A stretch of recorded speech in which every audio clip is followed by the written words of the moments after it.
ಹಿಂಗೆ ಈಗ ಪ್ರಮುಖವಾಗಿ ಒಂದೊಂದು ಏರಿಯಾದ ಚಿತ್ರಣವನ್ನ ನಿಮ್ಮ ಮುಂದೆ ಇಡ್ತಾ ಹೋಗ್ತೀನಿ. ಮೊದಲಿಗೆ ಶೇಷಾದ್ರಿಪುರಂ ರಸ್ತೆ. ಬೆಂಗಳೂರಿನ ಶೇಷಾದ್ರಿ ರಸ್ತೆಯಲ್ಲೂ ಕೂಡ ರಕ್ಕಸ ಗುಂಡಿಗಳಿದಾವೆ. ಈ ರಣರಕ್ಕಸ ಗುಂಡಿಗಳಿಂದ ನಿತ್ಯ ವಾಹನ ಸವಾರರು ಒದ್ದಾಡಬೇಕಾದಂತಹ ಪರಿಸ್ಥಿತಿ. ರಸ್ತೆ ಮೇಲೆ ಕಾಲಿಡಂಗಿಲ್ಲ ರೀ. ಇಟ್ಬಿಟ್ರೆ ಖತಮ್, ಗಯಾ, ಬಾಯ್ ಬಾಯ್. ಯಾಮಾರಿ ಬಿದ್ರೆ ಕತೆ ಮುಗೀತು. ಶೇಷಾದ್ರಿ ರಸ್ತೆಯಲ್ಲಿ ಹೆಜ್ಜೆ ಹೆಜ್ಜೆಗೂ ಯಮ ಗುಂಡಿಗಳು ಸಿಗುತ್ತೆ ನಿಮಗೆ. ಅದರಲ್ಲಿ ಈಗಷ್ಟೇ ರೀಸೆಂಟ್ ಆಗಿ ಮಾಡಿದಂತಹ ಫ್ಲೈಓವರ್ ಇದೆ. ಆ ಫ್ಲೈಓವರ್ ತುಂಬಾ ಚೆನ್ನಾಗಿದೆ ಆಕ್ಚುಲ್ ಆಗಿ. ಆ ಫ್ಲೈಓವರ್ ಇಂದ ಕೆಳಗೆ ಇಳಿತಾ ಇದ್ದಂತೆ ಗುಂಡಿಗಳು ವೆಲ್ಕಮ್ ಮಾಡುತ್ತೆ, ಬನ್ನಿ ಬನ್ನಿ ಅಂತ. ಆ ಇದೆ ನಾನು ಹೇಳಿದ್ನಲ್ಲ, ಆ ಫ್ಲೈಓವರು ಈ ಕಡೆ ಕಾರ್ ಪಾಸ್ ಆಗ್ತಿದೆಯಲ್ಲ, ಅಲ್ಲಿಗೆ ಒಂದು ಫ್ಲೈಓವರ್ ಇದೆ. ಆ ಕಡೆಯಿಂದ ಬರೋರು ಇಳಿದ್ರೆ ಕೆಳಗಡೆಗೆ ಯಮ ಗುಂಡಿಗಳು ಬಪ್ಪ ಬಾರಾಜ ಅಂತ ಕರೀತವೆ. ಹಂಗಿದಾವೆ ಹಳ್ಳ. ನಾವು ಒಳ್ಳೆ ಚೆನ್ನಾಗಿದೆ ಫ್ಲೈಓವರ್ ಅಂತೇಳಿ ಸ್ಪೀಡಾಗಿ ಬಂತು ಅಂತಂದರೆ ಆ ಗುಂಡಿ ಮೇಲೆ ಗಾಡಿ ಬೀಳುತ್ತೆ. ಅದನ್ನು ಕಂಟ್ರೋಲ್ ಮಾಡೋಕ್ಕೆ ಹೋಯ್ತು ಅಂತಂದರೆ ಗಾಡಿಯಿಂದ ನಾವು ಬೀಳಬೇಕಾಗತ್ತೆ. ಕಂಟ್ರೋಲ್ ಮಾಡಲಿಲ್ಲ ಅಂತಂದರೆ ಗಾಡಿ ಕತೆ ಗೋವಿಂದ. ಹೊಸ ಗಾಡಿ ಅದೇ ಹೇಳಿದ್ನಲ್ಲ, GST ಏನೋ ಕಡಿಮೆ ಮಾಡಿದ್ದಾರೆ 22ನೇ ತಾರೀಕಿನಿಂದ. ಅದರಲ್ಲಿ 28%ಇಂದ 18% ಇಳಿದಿದ್ದಾರೆ. ಕಮ್ಮಿ ಆಯಿತು ಅಂತಂದ್ಬಿಟ್ಟು ಗಾಡಿ ತಗೊಳಕ್ಕೆ ಹೋಗ್ತಾರೆ. ಅಲ್ಲಿ ನೋಡಿದ್ರೆ ರೋಡ್ ಟ್ಯಾಕ್ಸ್ ಬೇರೆ ಕಟ್ಟಬೇಕು ನಾವು. ಇಂಥ ಕಿತ್ತೋಗಿರೋ ರೋಡ್ಗೆ ನಾವು ರೋಡ್ ಟ್ಯಾಕ್ಸ್ ಬೇರೆ ಕಟ್ಟಬೇಕಾ? ಹೀಗಂತ ಆಕ್ರೋಶ ಹೊರ ಹಾಕ್ತಾ ಇದ್ದಾರೆ. ಈಗ ಶಿವಾನಂದ ಸರ್ಕಲ್ನಿಂದ ನಮ್ಮ ಪ್ರತಿನಿಧಿ ಸುಷ್ಮಿತಾ ಪೂಜಾರಿ ಲೈವ್ನಲ್ಲಿದ್ದಾರೆ. ಸುಷ್ಮಿತಾ, ಶಿವಾನಂದ ಸರ್ಕಲ್ನಲ್ಲೂ ಮೋಸ್ವಾವಲಿ ಅದೇ ಇರುತ್ತೆ. ಯಾಕಂದರೆ ಬೆಂಗಳೂರಿನ ಹಲವು ಭಾಗಗಳಲ್ಲಿ ರಸ್ತೆ ಗುಂಡಿಗಳು ಎಲ್ಲಿಲ್ಲ ಹೇಳಿ. ಸೊ ಈಗ ಅಲ್ಲಿ ನೀವಿರುವಂತಹ ಸ್ಥಳದಲ್ಲಿ ಹೆಂಗಿದೆ ಪರಿಸ್ಥಿತಿ? ಶರತ್, ಮೊದಲೆಲ್ಲ ಬೆಂಗಳೂರಿಗೆ ಬರಬೇಕು ಅಂತ ಹೇಳಿದ್ರೆ ಜನ ಖುಷಿಯಾಗಿ ಬರ್ತಾ ಇದ್ರು. ಯಾಕಂತ ಹೇಳಿದ್ರೆ ಇಲ್ಲಿನ ವಾತಾವರಣ ಅಷ್ಟು ಚೆನ್ನಾಗಿದೆ, ಹಾಗೆ ಒಂದು ಜೀವನವನ್ನ ನಾವು ಬೆಂಗಳೂರಲ್ಲಿ ಕಂಡ್ಕೊಳ್ಬಹುದು ಅಂತ ಹೇಳಿ ಜನರು ಖುಷಿಯಿಂದ ಬರ್ತಾ ಇದ್ರು. ಆದ್ರೆ ಈಗ ಬೆಂಗಳೂರಿಗೆ ಜನ ಬರ್ಲಿಕ್ಕೆ ಹೆದರ್ತಿದ್ದಾರೆ. ಯಾಕಂತ ಹೇಳಿದ್ರೆ ಬೆಂಗಳೂರಿಗೆ ಬಂದಂತಹ ಸಂದರ್ಭದಲ್ಲಿ ನಮ್ಗೆ ಯಾವುದೇ ರೀತಿ ನಮ್ಮ ಜೀವಕ್ಕೆ ಗ್ಯಾರಂಟಿನೇ ಇಲ್ಲ ಅನ್ನೋ ರೀತಿಯಲ್ಲಿ ಆಗಿದೆ. ಯಾಕಂತ ಹೇಳಿದ್ರೆ ಪ್ರಮುಖವಾಗಿ ಬೆಂಗಳೂರಿನ ಸಣ್ಣ ಪುಟ್ಟ ರಸ್ತೆಗಳಾಗಿರ್ಬೋದು, ಮೇನ್ ರಸ್ತೆಗಳಾಗಿರ್ಬೋದು, ಎಲ್ಲಾ ಬದಿಯಲ್ಲೂ ಕೂಡ ನಾವು ನೋಡುವಂತದ್ದು ಡೆಡ್ಲಿ ರಸ್ತೆ ಗುಂಡಿಗಳು. ಸದ್ಯ ನಾನು ಇವಾಗ ಶೇಷಾದ್ರಿ ರೋಡ್ ಅಲ್ಲಿ ಇದ್ದೀನಿ. ಶಿವಾನಂದ ಸರ್ಕಲ್ ಬ್ರಿಡ್ಜ್ ಏನಿದೆ ಅದರ ಬಳಿಯೇ ಇರುವಂತದ್ದು. ಒಂದು ಭಾಗದಲ್ಲಿ ಕಳೆದ 2 ದಿನದ ಹಿಂದೆ ಮಾಡಿದಂತಹ ಡಾಂಬಾರು ಇದು ನೀವು ಗಮನಿಸ್ತಾ ಇರಬಹುದು. ಇದು ಮೇನ್ ರೋಡ್. ಇಲ್ಲಿ ಡಾಂಬಾರೀಕರಣ ಮಾಡಿದ್ದಾರೆ. ಎಲ್ಲೆಲ್ಲಿ ಗುಂಡಿ ಇತ್ತು ಅಲ್ಲೆಲ್ಲ ಕೂಡ ಪ್ಯಾಚ್ ವರ್ಕ್ ಅನ್ನ ಮಾಡಿದ್ದಾರೆ. ಆದ್ರೆ ಅದೇ ರಸ್ತೆಯ ಅದೇ ಒಂದು ವಲಯಕ್ಕೆ ಬರುವಂತಹ ಏನು ಮತ್ತೊಂದು ಪಕ್ಕದಲ್ಲಿರುವಂತಹ ಸಣ್ಣ ರೋಡ್ ಅನ್ನ ನೀವು ನೋಡಬಹುದು, ಗಲ್ಲಿ ರಸ್ತೆಯನ್ನ ನೋಡಬಹುದು. ಅಲ್ಲಿ ಪ್ಯಾಚ್ ವರ್ಕ್ ಮಾಡಿದಂತಹ ಅಧಿಕಾರಿಗಳಿಗೆ ಇಲ್ಲಿರುವಂತಹ ರಸ್ತೆ ಗುಂಡಿ ಕಾಣಿಸಲ್ಲ. ನೀವು ಇಲ್ಲಿ ಗಮನಿಸ್ತಾ ಇರಬಹುದು, ಈ ಒಂದು ರಸ್ತೆಯಲ್ಲಿ ಎಷ್ಟು ಜನ ಓಡಾಡ್ತಾ ಇದ್ದಾರೆ, ಎಷ್ಟು 2 ವೀಲರ್ಸ್ ಗಳು ನಿಂತಿದ್ದಾವೆ ಅಂತ ಹೇಳಿ. ಆದ್ರೂ ಕೂಡ ಎಲ್ಲೋ ಒಂದ್ ಕಡೆ ಅಧಿಕಾರಿಗಳು ಸಿಎಂ ಸಿದ್ದರಾಮಯ್ಯ ಅವರಿಗೆ ಮೆಚ್ಚಲಿಕ್ಕೆ ಇಲ್ಲಿ ಕೆಲಸ ಮಾಡ್ದಂಗೆ ಕಾಣಿಸ್ತಾ ಇದೆ. ಮೇನ್ ರೋಡ್ ಅಲ್ಲಿ ಬಂದು ಚೆಕ್ ಮಾಡಿ ಹೋಗ್ತಾರೆ, ಹಾಗಾಗಿ ನಮ್ಮ ಕೆಲಸಕ್ಕೆ ಯಾವುದೇ ರೀತಿ ಕುತ್ತು ಬರಲ್ಲ ಅನ್ನೋ ಒಂದು ಏನು ಅವ್ರ ಐಡಿಯಾ ಇರ್ಬೋದೇನೋ. ಹೀಗಾಗಿ ಮೇನ್ ರೋಡ್ ಅನ್ನ ಮುಚ್ಚಿದರೆ ಹೊರತು ಒಳಗಿರುವಂತಹ ಗಲ್ಲಿ ರಸ್ತೆನ ಮುಚ್ಚಿಲ್ಲ. ನೀವು ಗಮನಿಸ್ತಾ ಇರಬಹುದು ಸಂಪೂರ್ಣವಾಗಿ ರಾತ್ರಿ ವೇಳೆಯಲ್ಲಿ ಇಲ್ಲಿ ನಿಜಕ್ಕೂ ಕೂಡ 2 ವೀಲರ್ ಅವರು ಓಡಾಡಬೇಕು ಅಂತ ಹೇಳಿದ್ರೆ ತಮ್ಮ ಜೀವವನ್ನ ಕೈಲಿಟ್ಕೊಂಡೇ ಓಡಾಡಬೇಕು. ಅದರಲ್ಲೂ ಕೂಡ ಪಕ್ಕದಲ್ಲೇ DCM DK ಶಿವಕುಮಾರ್ ಅವರ ಸರ್ಕಾರಿ ನಿವಾಸ ಕೂಡ ಇರುವಂತಹದ್ದು ಇದೇ ಶೇಷಾದ್ರಿ ರೋಡ್ ನ ಪಕ್ಕದಲ್ಲೇ ಇದೆ. ಸೊ ಆ ಒಂದು ಅವರ ಸರ್ಕಾರಿ ನಿವಾಸಕ್ಕೆ 2 ರೋಡ್ ಅನ್ನ ಬಿಟ್ಟು ಈ ಒಂದು ರಸ್ತೆ ಇರುವಂತದ್ದು. ಇಲ್ಲಿ ಗಮನಿಸ್ತಾ ಇರಬಹುದು ಸಂಪೂರ್ಣವಾಗಿ ಹಾಳಾಗಿದೆ. ನಿಜಕ್ಕೂ ಕೂಡ ಮಳೆ ಬಂದಂತಹ ಸಂದರ್ಭದಲ್ಲಿ ಒಂದ್ ಕಡೆ ರೋಡು ಕಾಣಿಸಲ್ಲ, ರೋಡ್ ಎಲ್ಲಿದೆ ಗುಂಡಿ ಎಲ್ಲಿದೆ ಒಂದು ಕೂಡ ಗೊತ್ತಾಗಲ್ಲ. ನಮ್ ಜೊತೆ ಸಾರ್ವಜನಿಕರು ಇದ್ದಾರೆ, ಅವ್ರನ್ನ ಕೂಡ ಮಾತಾಡಿಸ್ತಾ ಹೋಗ್ತೀನಿ. ಸರ್, ಮೇನ್ ರೋಡಿಗೆ ಪ್ಯಾಚ್ ವರ್ಕ್ ಆಗಿದೆ, ಸಂಧಿ ರೋಡಿಗೆ ಪ್ಯಾಚ್ ವರ್ಕ್ ಆಗಿಲ್ಲ, ಏನ್ ಹೇಳ್ತೀರಾ ಅಧಿಕಾರಿಗಳಿಗೆ? ಈ ರೋಡ್ ತುಂಬಾ ವರ್ಷದಿಂದ ಪೆಂಡಿಂಗ್ ಇದೆ. ಯಾರು ಅಧಿಕಾರಿಗಳು ಯಾರು ಈ ಕಡೆ ತಲೆ ಹಾಕಲ್ಲ.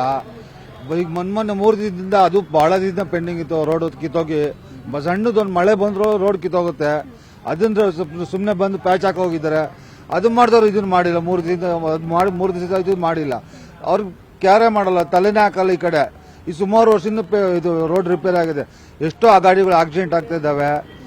ಎಷ್ಟೋ ಜನ ಅಧಿಕಾರಿಗಳಿಗೆ ಹೇಳಿದ್ದಾರೆ, ಅಧಿಕಾರಿಗಳು ಈ ರೋಡಲ್ಲಿ ಓಡಾಡ್ತಿದ್ರು, ಯಾರು ತಲೆ ಕೆಡಿಸ್ಕೊಂಡಿಲ್ಲ ಮೇಡಮ್. ಸರ್, ಅಂದ್ರೆ ಅಕ್ಟೋಬರ್ 30ರೊಳಗೆ ರಸ್ತೆ ಗುಂಡಿ ಮುಚ್ಚಬೇಕು ಅಂತ ಸಿಎಂ ಹೇಳಿದ್ದಾರೆ. ನಿಮ್ಗೆ ಅನ್ಸುತ್ತಾ ಸರ್ ಮುಚ್ತಾರೆ ಇವರು ಅಂತ? ಇಲ್ಲ ಮೇಡಮ್, ಮುಚ್ಚಲ್ಲ ಮೇಡಮ್. ಅದೇ ಮುಚ್ತಾರೆ ಅಂದ್ರೆ ಮೇನ್ ರೋಡ್ ನೀವು ಹೇಳಿದಂಗೆ ಇವಾಗ ಮೇನ್ ರೋಡ್ ಮುಚ್ತಾರೆ ಅಂದ್ರೆ ಸಿಎಂ ಸಿದ್ದರಾಮಯ್ಯ ಅವ್ರ ಮೆಚ್ಚಿಸೋಕೋಸ್ಕರ, ಅವ್ರ ಹತ್ರ ಒಂದು ಮೆಚ್ಚುಗೆ ತಗೊಳ್ಳೋಕೋಸ್ಕರ ಮೇನ್ ರೋಡ್ ಮುಚ್ತಾರೆ. ಈ ಸಣ್ಣ ಪುಟ್ಟ ಗಲ್ಲಿಗಳು, ಅಂಗಡಿ, ಸಂಧಿಗಳಲ್ಲಿ ಏನು ಮುಚ್ಚಲ್ಲ. ಯಾರು ಹೆಂಗನ ಮಾಡ್ಕೊಳ್ಳಿ ಅಂದ್ಬಿಟ್ಟು ಬಿಟ್ಟು ಹೋಗ್ತಾರೆ. ಆಗುತ್ತೆ sir, greater Bengaluru, brand Bengaluru ಯಾವುದೇ ಕಾರಣಕ್ಕೂ ಆಗಲ್ಲ ಮೇಡಮ್. ನೀವು ನೋಡ್ತಾ ಇರಬಹುದು ಎಷ್ಟು ಸಾರ್ವಜನಿಕರ ಆಕ್ರೋಶ ಇದೆ ಅಂತ ಹೇಳಿ. ಯಾವುದೇ ಕಾರಣಕ್ಕೂ ಗ್ರೇಟರ್ ಬೆಂಗಳೂರು ಅಥವಾ ಬ್ರ್ಯಾಂಡ್ ಬೆಂಗಳೂರು ಆಗಲ್ಲ ಅಂತ ಹೇಳಿ ನಾನು ಉದ್ದಕ್ಕೂ ಕೂಡ ತೋರಿಸ್ಕೊಂಡು ಹೋಗ್ತೀನಿ ಈ ಒಂದು ರಸ್ತೆಯನ್ನ. ನೀವು ಗಮನಿಸ್ತಾ ಇರಬಹುದು ಸಣ್ಣ ಪುಟ್ಟ ರಸ್ತೆ ಗುಂಡಿ ಎಷ್ಟಿದೆ ಅಂತ ಹೇಳಿ. ಮಳೆ ಬಂದಂತಹ ಸಂದರ್ಭದಲ್ಲಿ ನೀರು ತುಂಬಿಕೊಳ್ಳುತ್ತೆ, ಯಾವುದೇ ರೀತಿ ಗೊತ್ತಾಗೋದಿಲ್ಲ ಗುಂಡಿ ಎಲ್ಲಿದೆ ರಸ್ತೆ ಎಲ್ಲಿದೆ ಅಂತ ಹೇಳಿ. ನಿಜಕ್ಕೂ ಕೂಡ ಎಷ್ಟು ಕಷ್ಟಪಟ್ಟು ಓಡಿಸ್ತಿದ್ದಾರೆ ಅಂತಂದ್ರೆ ಅದ್ರ ಜೊತೆಗೆ ಪಕ್ಕದಲ್ಲೇ 2 ಹಾಸ್ಪಿಟಲ್ಗಳು ಕೂಡ ಈ ಒಂದು ರಸ್ತೆಯಲ್ಲೇ ಇದೆ. ನೀವು ಗಮನಿಸ್ತಾ ಇರ್ಬೋದು, ಅದರಲ್ಲೂ ಕೂಡ ಒಂದಿರುವಂತದ್ದು ಫರ್ಟಿಲಿಟಿ ಹಾಸ್ಪಿಟಲ್.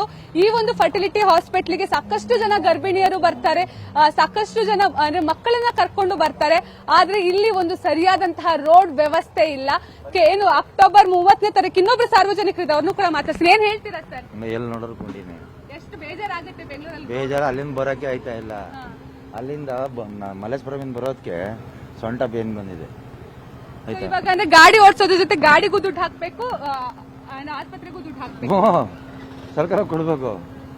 ಏನ್ ಹೇಳ್ತೀರಾ? ಬ್ರ್ಯಾಂಡ್ ಬೆಂಗಳೂರು, ಗ್ರೇಟರ್ ಬೆಂಗಳೂರು ಯಾವ ಬೆಂಗಳೂರು ಯಾವ ಕಾಲಕ್ಕೆ ಆಗುತ್ತೋ ಗೊತ್ತಿಲ್ಲ. ಇದೆಲ್ಲ ಏನು ಸರಿ ಇರಲ್ಲ ಆಯ್ತಾ. ಯಾರು ಬಂದ್ರು ಇದೇ ಗೋಳು. ಈ ಸರ್ಕಾರ ಕಮಿಟಿ ಸರ್ಕಾರ ಬರಬೇಕು. ಕೇರಳದಲ್ಲಿ ಆಗಿದೆಯಲ್ಲ ಹಂಗೆ ಕೇರಳ ಚೆನ್ನೈ ತರ ಆಗ್ಬೇಕು, ಅವಾಗಲೇ ಸರಿ ಆಗೋದು. ಈ ಸರ್ಕಾರ ಯಾವಾಗ ಸರಿಯಾಗಲ್ಲ. ಸರ್ ಮೇನ್ ರೋಡಿಗೆ ಮಾತ್ರ ಪ್ಯಾಚ್ ವರ್ಕ್ ಮಾಡಿದ್ದಾರೆ, ಒಳಗಡೆ ರೋಡ್ ಮಾಡಿಲ್ಲ. ನೆನ್ನೆ ಮಾಡಿದ್ದು ಅದೆಲ್ಲ ಪಬ್ಲಿಕ್ ಎಲ್ಲ ಬೈಯೋದಕ್ಕೆ ನೆನ್ನೆ ಮಾಡಿದ್ದಾರೆ ಅಷ್ಟೇ. ಯಾರು ಓಡಾಡಲ್ವಂತ ಸರ್? ಇಲ್ಲಿ ಸಾವಿರಾರು ಇಲ್ಲೇ ಜಾಸ್ತಿ ಓಡಾಡೋದು ನೋಡಿ. ಈ ಕಡೆ ಫುಲ್ಲು ಏರಿಯಾ ಮಿನಿಸ್ಟರ್ ಮನೆಗಳೆಲ್ಲ ಇದೆ, ಈ ಎಲ್ಲ ಇಲ್ಲೇ ಓಡಾಡೋದು ಆಯ್ತಾ. ಎಲ್ಲ ಮಿನಿಸ್ಟರ್ಗಳ ಮನೆ ಇಲ್ಲೇ ಇರೋದು. ಚಿತ್ರಕಲಾ ಸ್ಕೂಲ್ ಇದೆ, ಎಲ್ಲ ಇದೆ. ಏನು ಪ್ರಯೋಜನ? ಮಾತಾಡಿ ಏನು ಪ್ರಯೋಜನ ಇಲ್ಲ. ಏನು ಮಾತಾಡಿದ್ರೆ ಪ್ರಯೋಜನ ಇಲ್ಲ. ಬಿದ್ರೆ ಬಿದ್ದ ಆಸ್ಪತ್ರೆ ಮನೇಲಿ ದುಡ್ಡು ಜೋಬಲ್ಲಿ ದುಡ್ಡು ಇಟ್ಕೋಬೇಕು. ಹಾಸ್ಪಿಟಲ್ ಯಾವಾಗ ಬೀಳ್ತೀವಿ. ಎಷ್ಟು ಇಲ್ಲಿವರೆಗೂ ಖರ್ಚಾಗಿದೆ ಸರ್ ಗಾಡಿಗೆ ಬಾಡಿಗೆ ಎರಡು? ಅಲ್ಲೇ ನೋಡಿ ಎಷ್ಟು ಡ್ಯಾಮೇಜ್ ಆಗಿದೆ ಅಂತ. ನೀವೇ ನೋಡಿ, ಗಾಡಿಗೆ ಬಾಡಿಗೆ ಎರಡು ಡ್ಯಾಮೇಜ್ ಡೈಲಿ. ಸರಿ, ಸೊ ನೀವು ನೋಡ್ತಾ ಇರ್ಬೋದು, ಎಲ್ಲರೂ ಹೇಳ್ತಿರೋದು ಒಂದೇ, ಒಂದು ಕಡೆ ಗಾಡಿಗೂ ಪ್ರಾಬ್ಲಮ್ ಆಗ್ತಿದೆ ಮತ್ತೆ ನಮ್ಮ ಬಾಡಿಗೂ ಕೂಡ ಪ್ರಾಬ್ಲಮ್ ಆಗ್ತಿದೆ ಅಂತ. ನಾನು ಹೇಳ್ದಂಗೆ ನೀವು ನೋಡ್ತಾ ಇರ್ಬೋದು, 2 ಹಾಸ್ಪಿಟಲ್ ಇದೆ. ಹಾಸ್ಪಿಟ್ಲಿಗೂ ಕೂಡ ಸಾಕಷ್ಟು ಜನ ರೋಗಿಗಳು ಬರ್ತಾರೆ. ಮತ್ತೊಂದ್ ಕಡೆ ಮೆಟರ್ನಿಟಿ ಹಾಸ್ಪಿಟಲ್ ಇರುವಂತದ್ದು. ಒಂದು ವೇಳೆ ಗರ್ಭಿಣಿ ಸ್ತ್ರೀಯರೇನಾದ್ರೂ ಈ ಒಂದು ರೋಡ್ ಅಲ್ಲಿ ಬಂದ್ರು ಅಂತ ಹೇಳಿದ್ರೆ ಬಹುಶಃ ಆಸ್ಪತ್ರೆ ಒಳಗೆ ಹೋಗೋಕ್ಕಿಂತ ಮುಂಚೆ ಇಲ್ಲೇ ಹೆರಿಗೆ ಆಗುವಂತಹ ಸಾಧ್ಯತೆಯೂ ಕೂಡ ಇದೆ. ಆ ರೀತಿಯಲ್ಲಿ ಇಲ್ಲಿರುವಂತಹ ರಸ್ತೆ ಗುಂಡಿಗಳು. ಎಲ್ಲರೂ ಕೂಡ ಹೇಳ್ತಾ ಇರೋದು ಒಂದೇ, ಕೇವಲ ಸಿಎಂ ಸಿದ್ದರಾಮಯ್ಯ ಅವರು ಏನು ಡೆಡ್ ಲೈನ್ ಅನ್ನ ಕೊಟ್ಟಿದ್ದಾರೆ, ಆ ಒಂದು ಡೆಡ್ ಲೈನ್ ಅನ್ನ ಮುಚ್ಚಲಿಕ್ಕೆ ಇಲ್ಲಿ ಅಧಿಕಾರಿಗಳು ಕೆಲಸ ಮಾಡ್ತಿದ್ದಾರೆ ಹೊರತು ಯಾವುದೇ ರೀತಿ ಸಾರ್ವಜನಿಕರಿಗೆ ಉಪಯೋಗ ಆಗುವಂತಹ ರಸ್ತೆಗಳನ್ನ ಇಲ್ಲಿ ನಿರ್ಮಾಣ ಮಾಡ್ತಾ ಇಲ್ಲ ಅಂತ ಹೇಳಿ. ಅದ್ರ ಜೊತೆಗೆ 2.5 ವರ್ಷದಿಂದಲೂ ಕೂಡ ಸರ್ಕಾರ ಅಧಿಕಾರದಲ್ಲಿದೆ, ಆದ್ರೂ ಕೂಡ 2.5 ವರ್ಷದಲ್ಲಿ ಯಾವುದೇ ರೀತಿ ರಸ್ತೆ ಗುಂಡಿಗಳನ್ನ ಮುಚ್ಚಿಲ್ಲ. ಇನ್ನ 2 ತಿಂಗಳಲ್ಲಿ ಯಾವ ರೀತಿಯಲ್ಲಿ ಇವರು ಕೆಲಸವನ್ನ ಮಾಡ್ತಾರೆ ಅನ್ನೋದು ಕೂಡ ಒಂದು ದೊಡ್ಡ ಪ್ರಶ್ನೆ ಆಗಿರುವಂತದ್ದು. ಹಾಗೆ ಈಗ ಆಲ್ರೆಡಿ ಎಲ್ಲೆಲ್ಲಿ ಡಾಂಬರ್ ಅನ್ನ ಹಾಕಿದರೆ ಅಲ್ಲೆಲ್ಲ ಕಡೆನೂ ಕೂಡ ಆ ಒಂದು ಡಾಂಬರ್ಗಳು ಕೂಡ ಕಿತ್ತು ಬರ್ತಾ ಇರುವಂತದ್ದು. ಒಂದ್ ರೀತಿಯಲ್ಲಿ ಕಳಪೆ ಕಾಮಗಾರಿಯನ್ನು ಕೂಡ ಇಲ್ಲಿ ಅಧಿಕಾರಿಗಳು ಮಾಡ್ತಾ ಇರುವಂತದ್ದು. ಹೀಗಾಗಿ ಆದಷ್ಟು ಬೇಗ ಬೆಂಗಳೂರಿನಲ್ಲಿರುವಂತಹ ಅಂದ್ರೆ ಕೇವಲ ಮೇನ್ ರೋಡ್ಗಳು ಅಷ್ಟೇ ಅಲ್ಲ, ಸಣ್ಣ ಪುಟ್ಟ ರೋಡ್ಗಳಲ್ಲಿ ಅದಕ್ಕಿಂತ ಮೇನ್ ರೋಡ್ ಅಲ್ಲಿ ಇರೋದಕ್ಕಿಂತ ಹೆಚ್ಚಾಗಿ ಡೆಡ್ಲಿ ರಸ್ತೆ ಗುಂಡಿಗಳು ಇರುವಂತದ್ದು. ಸೊ ಹೀಗಾಗಿ ಆದಷ್ಟು ಬೇಗ ಸಣ್ಣ ಪುಟ್ಟ ರಸ್ತೆಯಲ್ಲಿರುವಂತಹ ರಸ್ತೆ ಗುಂಡಿಗಳನ್ನು ಕೂಡ ಮುಚ್ಚಬೇಕಾಗತ್ತೆ. ಇದ್ರ ಜೊತೆಗೆ ಕಳಪೆ ಕಾಮಗಾರಿಯನ್ನ ಮಾಡೋದನ್ನ ಬಿಟ್ಟು ಅಧಿಕಾರಿಗಳು ಒಂದು ಸರಿಯಾದ ರೋಡ್ ಅನ್ನ ಮಾಡಬೇಕಾಗತ್ತೆ. ಇಲ್ಲ ಅಂತ ಹೇಳಿದ್ರೆ 2 ದಿನಕ್ಕೆ ಮಳೆ ಬಂದ ತಕ್ಷಣ ಆ ಒಂದು ರಸ್ತೆಯು ಕೂಡ ಸಂಪೂರ್ಣವಾಗಿ ಹಾಳಾಗೋಗುತ್ತೆ. ಒಂದ್ ಕಡೆ ಮಾಡಿದಂತಹ ಕೆಲಸಕ್ಕೂ ಯಾವುದೇ ರೀತಿ ಪ್ರಯೋಜನ ಇಲ್ದಂಗೆ ಆಗ್ಬಿಡುತ್ತೆ. Sharath, okay, thank you Sushmita Pujari ಡೀಟೇಲ್ಸ್ಗಾಗಿ. ಇದು ಕೇವಲ ಬೆಂಗಳೂರಿನ ಶಿವಾನಂದ ಸರ್ಕಲ್ನ ಬಳಿ ಇರುವಂತಹ ಅವಾಂತರಗಳಾಗಲಿ ಅಥವಾ ಗುಂಡಿಗಳಾಗಲಿ ಪರಿಸ್ಥಿತಿ ಅಲ್ಲ. ಇದು ಜಿಲ್ಲೆಯ ಅಂದರೆ ಬೆಂಗಳೂರಿನ ಹಲವು ಭಾಗದಲ್ಲಿ ಅಷ್ಟೇ ಅಲ್ಲ, ರಾಜ್ಯದ ಹಲವು ಜಿಲ್ಲೆಗಳಲ್ಲೂ ಇದೇ ಸಮಸ್ಯೆ. ಗುಂಡಿಲಿ ಬಿದ್ದುಬಿಟ್ಟಿದೆ ಸರ್ಕಾರ ಅಂತ ಜನಾಕ್ರೋಶ ವ್ಯಕ್ತವಾಗ್ತಾ ಇದೆ.